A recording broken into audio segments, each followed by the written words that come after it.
चलिए ध्यान दीजिए। आज हम लोग बात करेंगे थर्मोडायनेमिक्स का, और थर्मोडायनेमिक्स से जो भी रिलेटेड एमसीक्यू क्वेश्चन है जो इंपॉर्टेंट है आपका 11 बोर्ड के लिए, उसका हम लोग बात करेंगे। ठीक है, तो देखिएगा क्वेश्चन को समझिएगा। पहला क्वेश्चन बोल रहा है कि internal energy of an isolated system is, कि जो इंटरनल एनर्जी होता है आइसोलेटेड सिस्टम, हम लोग पढ़े थे आइसोलेटेड सिस्टम में हम लोग क्या पढ़े थे कि आइसोलेटेड सिस्टम वैसे थर्मोडायनेमिक सिस्टम्स को बोल रहे थे जो एनर्जी और मैटर को सराउंडिंग के साथ एक्सचेंज नहीं कर रहा। ध्यान दीजिएगा कि आइसोलेटेड सिस्टम हम किसको बोल रहे थे, तो आइसोलेटेड सिस्टम वैसे थर्मोडायनेमिक सिस्टम्स को बोल रहे थे जो एनर्जी और मैटर को सराउंडिंग के साथ एक्सचेंज नहीं करता था। इसका मतलब उसका एनर्जी जो है वो हमेशा क्या रहेगा, कांस्टेंट रहेगा, मतलब रिमेन द सेम। तो ध्यान रखिएगा कि इंटरनल एनर्जी जो आइसोलेटेड सिस्टम का होगा वो क्या होगा, रिमेन द सेम। इसलिए होगा क्योंकि उसके पास जितना इंटरनल एनर्जी होता था वो इंटरनल एनर्जी क्या होता था, कांस्टेंट होता था, वो सराउंडिंग के साथ उसको एक्सचेंज नहीं करना। दूसरा क्वेश्चन है क्या है कि the zeroth law of thermodynamics leads the concept of, तो जीरोथ लॉ ऑफ थर्मोडायनेमिक्स हम लोग पढ़े थे। तो जीरोथ लॉ ऑफ थर्मोडायनेमिक्स में हम लोग क्या पढ़े थे कि यदि हमारे पास, ध्यान दीजिएगा इधर, कि हमारे पास यदि दो सिस्टम है, वो दोनों सिस्टम एक दूसरे का थर्मल इक्विलिब्रियम होता था, और साथ ही साथ जो थर्ड सिस्टम होता था वो थर्ड सिस्टम भी उन लोगों के साथ क्या होता था, थर्मल इक्विलिब्रियम होता था। मतलब वहां पे जो आपका काम कर रहा था, जो कॉन्सेप्ट काम कर रहा था, जो कॉन्सेप्ट को लीड कर रहा था, वो किसके कारण थर्मल इक्विलिब्रियम हो रहा था, दो या दो से अधिक सिस्टम जो एक दूसरे का थर्मल इक्विलिब्रियम हो जा रहा था, किसके कारण, तो टेंपरेचर के सेम होने के कारण। तो क्या हो जाएगा कि जीरोथ लॉ जो थर्मोडायनेमिक्स है वो किसके कॉन्सेप्ट पे लीड करेगा, तो टेंपरेचर के कॉन्सेप्ट को क्या करेगा, लीड करेगा। तीसरा क्वेश्चन देखिएगा। तीसरा क्वेश्चन बोल रहा है कि the first law of thermodynamics leads the, तो फर्स्ट लॉ ऑफ थर्मोडायनेमिक्स किसको लीड्स कर रहा था, तो हम लोग पढ़े थे कि जब फर्स्ट लॉ ऑफ थर्मोडायनेमिक्स पढ़ रहे थे तो आपका रिलेशन क्या आया था फर्स्ट लॉ ऑफ थर्मोडायनेमिक्स में, देखिए क्या आया था कि dq equal to du plus dw। dq equal to क्या आया था, du प्लस dw। तो देखिएगा ये इंटरनल एनर्जी, ये क्या था आपका, हीट था, ये टोटल हीट था। ये टोटल हीट जो आपका इक्वल हो रहा था किसका, चेंज इन इंटरनल एनर्जी और अमाउंट ऑफ वर्क डन था। तो यहां देखिएगा कि दोनों कंडीशन में जितना हीट एनर्जी को ऑब्जर्व कर रहा था और यहां पे जितना हीट एनर्जी के कारण जो वर्क हो रहा था, दोनों एक दूसरे का क्या जा रहा था, इक्वल हो जा रहा था। इसका मतलब किसके कंजर्वेशन पे काम कर रहा था, तो एनर्जी के कंजर्वेशन पे क्या कर रहा था, वो काम कर रहा था। तो ध्यान में रखिएगा कि फर्स्ट लॉ ऑफ थर्मोडायनेमिक्स जो लीड्स कर रहा था, किसके कॉन्सेप्ट्स को लीड्स कर रहा था, तो कंजर्वेशन ऑफ एनर्जी के कॉन्सेप्ट्स को लीड्स कर रहा था। आगे क्वेश्चन देखिए, क्वेश्चन नंबर 4। क्वेश्चन नंबर 4 क्या बोल रहा है कि इन एन आइसोथर्मल प्रोसेस, हम लोग पढ़े थे आइसोथर्मल प्रोसेस। आइसोथर्मल प्रोसेस में हम लोग क्या पढ़े थे कि भाई इसमें जो टेम्परेचर है वो कांस्टेंट होता था। टेम्परेचर क्या होता था, कांस्टेंट होता था, और इसमें पीवी मतलब प्रेशर और वॉल्यूम जो है वो क्या कर जाते थे, चेंज कर जाते थे। अब क्वेश्चन बोल रहा है कि इन एन आइसोथर्मल प्रोसेस, तो आइसोथर्मल प्रोसेस में हमने क्या देखा कि टेम्परेचर कांस्टेंट होता था, प्रेशर और वॉल्यूम क्या करता था, चेंज करता था। तो यहाँ पे क्या हो जाएगा, टेम्परेचर इज कांस्टेंट। क्या हो जाएगा, टेम्परेचर क्या होगा आपका, कांस्टेंट। उसके बाद है इन आइसोबैरिक प्रोसेस। तो ध्यान दीजिएगा हम लोग किसका बात कर रहे हैं, आइसोबैरिक प्रोसेस का। तो आइसोबैरिक प्रोसेस में हमने क्या पढ़ा था कि आइसोबैरिक प्रोसेस में प्रेशर जो होता है वो कांस्टेंट होता था। आइसोबैरिक प्रोसेस में क्या होता था, प्रेशर कांस्टेंट होता था, और ये जो आपका टेम्परेचर और वॉल्यूम था ये क्या कर जाता था, चेंज कर जाता था। तो यहां ध्यान दीजिए क्वेश्चन बोल रहा है कि आइसोबैरिक प्रोसेस में क्या होगा, तो आइसोबैरिक प्रोसेस में क्या होगा, प्रेशर आपका क्या रहेगा, कांस्टेंट रहेगा। पावर खत्म हो गया क्या ये, ठीक है। तो ध्यान रखिएगा कि आइसोबैरिक प्रोसेस में क्या हो जाएगा, प्रेशर जो आपका है वो क्या रहेगा, कांस्टेंट रहेगा। अब इसको देखिएगा, न्यूमेरिकल क्वेश्चन है। क्वेश्चन देखिए क्या बोल रहा है क्वेश्चन, इसको ध्यान में रखिएगा, इस टाइप का क्वेश्चन पूछा जाता है। बोला क्या कि 110 जूल हीट, कितना 110 joule heat is added to a gaseous system, कि एक कितना 110 जूल, कितना है 110 जूल हीट, मतलब उष्मा जो है 110 जूल उष्मा है, उसको एडेड किया जा रहा है, जोड़ा जा रहा है कोई गैसियस सिस्टम के साथ, कुछ इंटरनल एनर्जी इंक्रीजेज। अब 110 जूल एनर्जी को, हीट एनर्जी को जब जोड़ा जाएगा तो उसका जो इंटरनल एनर्जी है वो क्या कर जा रहा है, इंक्रीज कर रहा है। कितना इंक्रीज कर रहा है, तो 40 जूल। कितना कर रहा है 40 जूल। तब आपको ज्ञात करने हो रहा है then amount of external work done. देखिए ये काम करना है आपको किस पे, फर्स्ट लॉ पे, थर्मोडायनामिक्स के फर्स्ट लॉ। पता है थर्मोडायनामिक्स फर्स्ट लॉ हम लोग क्या पढ़े थे कि dq equal to du plus dw। यहाँ पे दिया है dq, आपको क्या बता रहा है, dq दिया हीट एनर्जी, हीट एनर्जी दिया कितना 110 joule equal to internal energy किससे दिखा रहे थे du से, तो du भी दिया कितना 40 जूल प्लस आपको बोल रहा है एक्सटर्नल वर्क डन निकालना बोल रहा है, तो वर्क डन मतलब dw आपको निकालना बोल रहा है, इजीली निकल जाएगा। तो dw बराबर आपका क्या हो जाएगा, ये प्लस में कन्वर्ट है किसमें जाएगा माइनस में, तो कितना हो जाएगा 110 माइनस 40 कीजिएगा तो आपका कितना बचेगा 70 जूल। तो टोटल जो एक्सटर्नल वर्क किया जाएगा वो कितना किया जाएगा, ऑप्शन नंबर बी में कितना 70 जूल। ठीक है, अब आगे देखिए नेक्स्ट क्वेश्चन। नेक्स्ट क्वेश्चन क्या है आपका, बोल रहा है कि ड्यूरिंग रिवर्सिबल प्रोसेस। देखिए रिवर्सिबल प्रोसेस में होता क्या है, चीजें कभी जीरो नहीं होते, चीजें एक जगह से दूसरी जगह क्या होता है, एक होता था साइक्लिक प्रोसेस, इरिवर्सिबल प्रोसेस और रिवर्सिबल प्रोसेस। तो रिवर्सिबल प्रोसेस में कभी भी जो आपका एनर्जी है वो जीरो होता नहीं है। याद रखिएगा कि रिवर्सिबल प्रोसेस के दौरान कभी भी एनर्जी जीरो लॉस, मतलब एनर्जी लॉस नहीं करता है। आगे बढ़िए, बोलते हैं फर्स्ट लॉ ऑफ थर्मोडायनामिक्स। क्या है फर्स्ट लॉ, अभी हम लोग पढ़े फर्स्ट लॉ ऑफ थर्मोडायनामिक्स, क्या पढ़े कि dq इक्वल टू क्या होता है du प्लस dw। अब देखिए ऑप्शन क्या दिया, पहला option dq equal to du plus pdv, फिर दिया है dq equal to du into pdv, फिर दिया है dq equal to du plus du into p, फिर दिया नन ऑफ दिस। तो अब क्या होगा, हमने भी पढ़ा सिंपल क्या होता है dq equal to du plus dw, लेकिन एक रिलेशन और भी तो हम लोग पढ़े थे फर्स्ट लॉ ऑफ थर्मोडायनामिक्स का, एक रिलेशन हम लोग और पढ़े थे, क्या होता था कि dq equal to du plus ये जो dw होता था उसके जगह हम लोग क्या पढ़े थे pdv, क्या पढ़े थे pdv। तो उसके अकॉर्डिंग ये आपका ऑप्शन क्या आ जाएगा, ये हो जाएगा। तो फर्स्ट लॉ ऑफ थर्मोडायनामिक्स क्या आ जाएगा, dq equal to du plus pdv, क्या आ जाएगा dq equal to du plus pdv। उसके बाद है in isothermal process the internal energy is equal. तो आइसोथर्मल प्रोसेस में इंटरनल एनर्जी क्या होगा, आइसोथर्मल प्रोसेस में इंटरनल एनर्जी क्या आ जाएगा, तो आइसोथर्मल प्रोसेस में इंटरनल कांस्टेंट होता था, कांस्टेंट मतलब किसके बराबर हो जाएगा, क्योंकि ये हीट को चेंज ही नहीं कर रहा था, नहीं कर रहा था, किसके बराबर हो जाएगा, उसमें कोई परिवर्तन नहीं होगा, किसके बराबर हो जाएगा जीरो के बराबर, किसके बराबर हो जाएगा जीरो के बराबर। याद रखिएगा कि आइसोथर्मल प्रोसेस में इंटरनल एनर्जी किसके बराबर हो जाएगा, जीरो के बराबर। लास्ट क्वेश्चन है क्वेश्चन नंबर 10, बोल रहा है क्या, which of the following relation is correct, निम्नलिखित में कौन सा रिलेशन जो है वो करेक्ट है, कौन सा रिलेशन आपका सही है। आज किसी हम लोग पढ़े थे मेयर फार्मूला, जहां पे Cp और Cv का रिलेशन निकाले थे।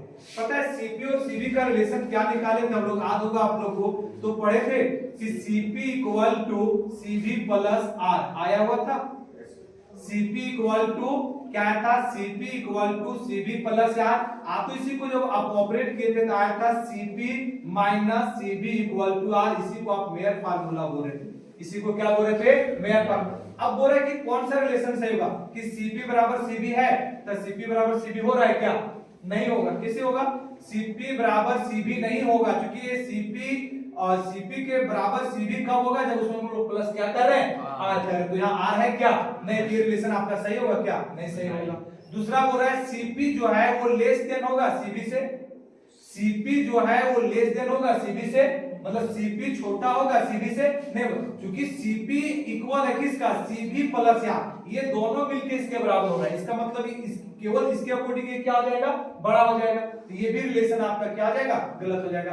अब बोल रहा है Cp ग्रेटर देन Cv, ये शायद सही कि Cp बड़ा होगा किसके अकॉर्डिंग, Cv के अकॉर्डिंग, तो ये हो सकता है क्योंकि ये दोनों मिलके इसके बराबर होगा, तो इसका मतलब Cp जो है वो Cv से क्या होगा, बड़ा होगा, तो आपका क्या हो जाएगा ऑप्शन नंबर 3 क्या आ जाएगा, Cp ग्रेटर देन Cv। चलिए तो फिर से देखेंगे थर्मोडायनामिक्स का फर्स्ट पार्ट हम लोग देखे थे, फिर से एमसीक्यू का सेकंड पार्ट देखे थे। अब जहां तक देखे थे वहां से आगे बढ़ते हैं, तो देखिएगा पहला क्वेश्चन क्या बोल रहा है, आपसे पूछा जा रहा है, पहला क्वेश्चन क्या पूछा जा रहा है, देखिएगा which of the following option describe Mayer's formula, कि जो चार ऑप्शन दिया है, ये चार ऑप्शन में कौन सा ऐसा ऑप्शन है जो मेयर फार्मूला को डिस्क्राइब कर रहा है। तो मेयर फार्मूला हम लोग प्रूव किए थे, क्या था, Cp minus Cv equal to R, क्या था Cp minus Cv equal to R। अब देखिए कौन सा formula Cp minus Cv equal to R है, क्या ये फार्मूला होगा, ये डिस्क्राइब करेगा नहीं, ये डिस्क्राइब करेगा करेगा, अच्छा ये डिस्क्राइब करेगा नहीं करेगा, क्योंकि क्या होना चाहिए Cp माइनस Cv होना चाहिए, यहाँ पे है Cv माइनस Cp, तो हमको लगता है ऑप्शन नंबर बी ही आपको मेयर फार्मूला को क्या करेगा डिस्क्राइब करेगा, जिसमें क्या आ जाएगा Cp minus Cv equal to R। Question number 12 देखिएगा क्या बोल रहा है, the second law of thermodynamics implies, कि सेकंड लॉ ऑफ थर्मोडायनामिक्स में क्या इंप्लाइज किया गया था, उसमें क्या बात किया गया था।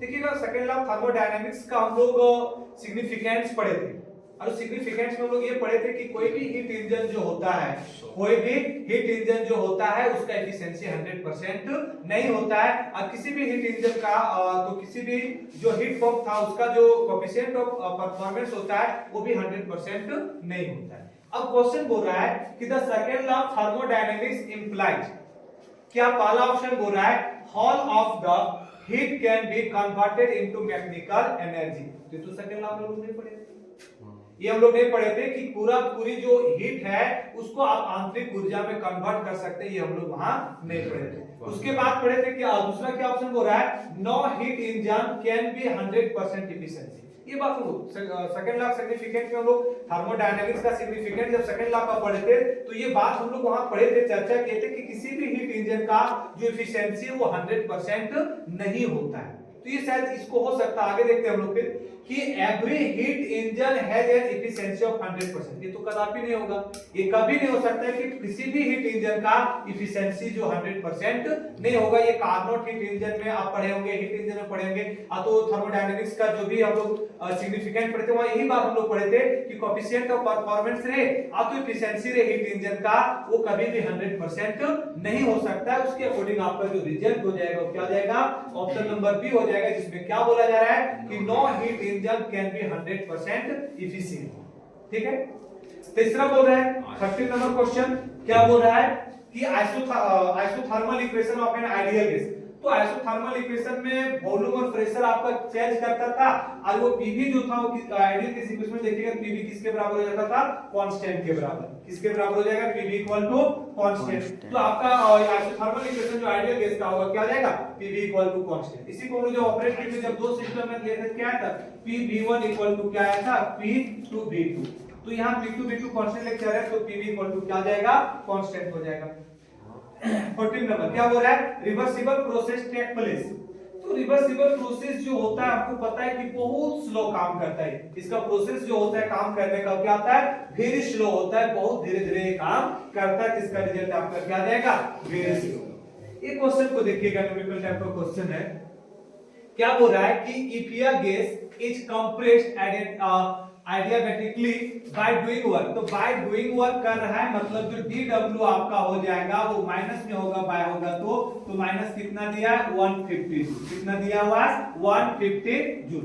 The change in internal energy of the gases, तो इंटरनल एनर्जी कितना चेंज करेगा वो आपको पूछा जा रहा है। तो हम लोग पढ़े थे आइडियाबैटिकली में, जब पढ़े थे तो हम लोग ये पढ़े थे कि du जो है वो किसके बराबर होता था, माइनस dw के बराबर होता था, पढ़े थे आइडियाबैटिकली प्रोसेस में लोग पढ़े थे कि du किसके बराबर होता था, माइनस du का, तो du आपको निकालना बोल रहा है माइनस, और ये बाय द सिस्टम है, ऑन द सिस्टम तो प्लस लेते हैं, बाय द सिस्टम काम कर रहे हैं माइनस लेंगे तो माइनस कितना हो जाएगा 150, इसको एक साथ काम कीजिएगा तो चेंज इन इंटरनल एनर्जी जो आ जाएगा कितना आ जाएगा, माइनस माइनस प्लस हो जाएगा तो 150 जूल, कितना हो जाएगा, तो इसका ऑप्शन नंबर कितना आ जाएगा, बी हो जाएगा, क्या हो जाएगा 150। बाय द सिस्टम काम किया इसलिए माइनस लिए, हम लोग पढ़े थे आइडियाबैटिकली प्रोसेस में कि du किसके बराबर होता है, माइनस dw का, इसका वैल्यू पुट कर दिए तो du किसके बराबर हो गया 150 जूल के बराबर हो गया।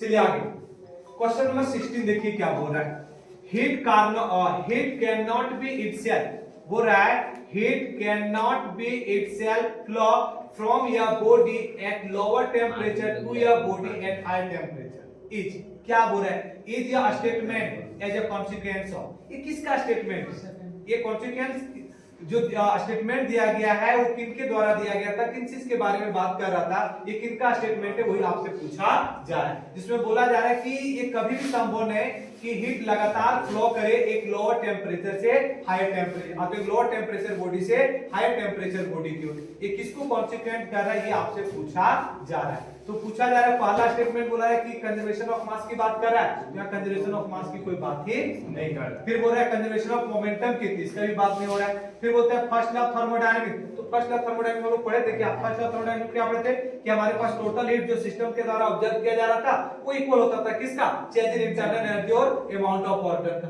इसमें भी तो बात नहीं किया जा रहा है, इसका मतलब नहीं होगा। तो लास्ट ऑप्शन बचा सेकंड लॉ ऑफ थर्मोडायनामिक्स। देखिए सेकंड लॉ ऑफ थर्मोडायनामिक्स में दो स्टेटमेंट पढ़े थे, केल्विन स्टेटमेंट और क्लासियस स्टेटमेंट। तो ये शायद ये देखिएगा बात जो किया गया था किसके द्वारा किया गया था, तो क्लासियस स्टेटमेंट के द्वारा किया गया था। तो किसका बात करेगा, second law of thermodynamics. Next question है कि which of the following parameter does not characterize thermodynamics state of matter। तो इसमें जो भी आपका दिया हुआ चार ऑप्शन, इस ऑप्शन में कौन ऐसा ऑप्शन है जो थर्मोडायनामिक्स पैरामीटर का जो भी विशेषता है उसका पालन नहीं कर रहा है, तो थर्मोडायनामिक्स की विशेषता है उसमें नहीं। तो हम लोग पढ़े थे कि थर्मोडायनामिक्स पैरामीटर का एग्जांपल पढ़े थे, जिसमें आप पढ़े थे क्या होता था, वॉल्यूम होता था, प्रेशर होता था, टेम्परेचर होता था, इंटरनल एनर्जी होता था, एंथैल्पी होता था। ये सब चीजें जो था आपका क्या था, पैरामीटर था थर्मोडायनामिक्स का। लेकिन वर्क का कहीं पे हम लोग बात नहीं किए थे, कैन नॉट पूछा है, डज नॉट। तो डज नॉट कौन इसकी विशेषता की बात नहीं करेगा, ये सब थर्मोडायनामिक्स का पैरामीटर है, तो ये इसकी विशेषता की बात नहीं करेगा। तो क्या आ जाएगा, वन। एक लास्ट क्वेश्चन और है, देखिएगा ये इंपॉर्टेंट है क्योंकि न्यूमेरिकल क्वेश्चन है। देखिए क्या बोल रहा है कि the maximum possible efficiency of heat engine operating between temperature 127 degree Celsius to 527 degree Celsius, है ना, कि बोल रहा है भाई आपको कितना मैक्सिमम संभव किसी भी हीट इंजन में कितना मैक्सिमम संभव एफिशिएंसी है, क्षमता है, उस चीज को निकालने बोल रहा है जब वो हीट इंजन ऑपरेटिंग कर रहा है 127 डिग्री सेल्सियस से लेके 527 डिग्री सेल्सियस के बीच तक। आई मीन हम लोग को बात करना है एफिशिएंसी ऑफ हीट इंजन का। तो यहाँ पे ध्यान दीजिएगा, जब इसको हम सॉल्व करेंगे तो एक होता था T1 और दूसरा क्या होता था T2। क्या होता था, T1 और T2।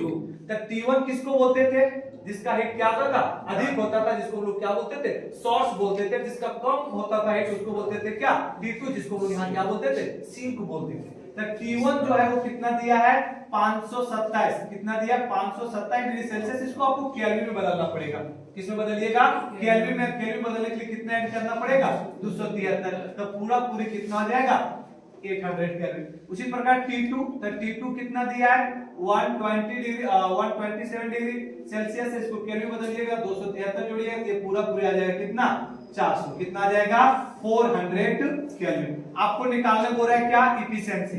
इफिशिएंसी फार्मूला वो पढ़े थे, क्या होता था, 1 T2 bye T1 bye T2, ये ना होता था। काम कर लीजिए, 1 T1 कितना दिया हुआ है, T1 दिया हुआ 800, T2 कितना दिया, 400। एलसीएम ले लीजिए बाबू लोग, क्या कीजिएगा, एलसीएम लीजिएगा 400 माइनस 800 अपॉन कितना हो जाएगा, 400। तो कितना बचेगा, यहाँ पे कितना बच रहा है, 400 प्लस में बचेगा कि माइनस में, माइनस में, अच्छा माइनस में। तो क्वेश्चन बोल रहा है कि the maximum possible efficiency of heat engine operating between temperature जो दिया 127 से लेके 527 के बीच काम करना है। तो क्वेश्चन में ये बोला जा रहा है कि किसी भी हीट इंजन का मैक्सिमम एफिशिएंसी कितना होगा जब वो किसके बीच काम करेगा, 127 डिग्री से लेके 527 डिग्री सेल्सियस के बीच में काम करेगा। तो सबसे पहले सेल्सियस को लोग केल्विन बदल लेंगे, दोनों को बदल लिए। केल्विन बदलने के लिए क्या करना है, 273 को क्या कर देना है, 8 कर देना। एक आ जाएगा 800 केल्विन, दूसरा आ जाएगा कितना, 400। अब एफिशिएंसी का फार्मूला क्या था, तो क्या था फार्मूला बोलिए, 1 T2 बाय T1, ये ना था, यस सर। चलिए तो ये हो जाएगा 1 माइनस, चलिए इसका कितना हो जाएगा, T2 कितना है आपका 400, ये कितना है 800। इसको 2 0 काट दीजिए, इसको काटिएगा कितना हो जाएगा, 1/2 होगा। एलसीएम ले लीजिए, काम कीजिएगा कितना हो जाएगा, 2 माइनस 1/2। तो ये आ जाएगा कितना, 1/2। कितना आ जाएगा, 1/2। परसेंटेज की बात करेंगे, 100 से गुना कीजिएगा, काट कितना आ जाएगा, 50%। तो कितना एफिशिएंसी इसका हो जाएगा, तो उस इंजन का जो एफिशिएंसी होगा कितना हो जाएगा, 50%। कितना हो जाएगा, 50%। चलिए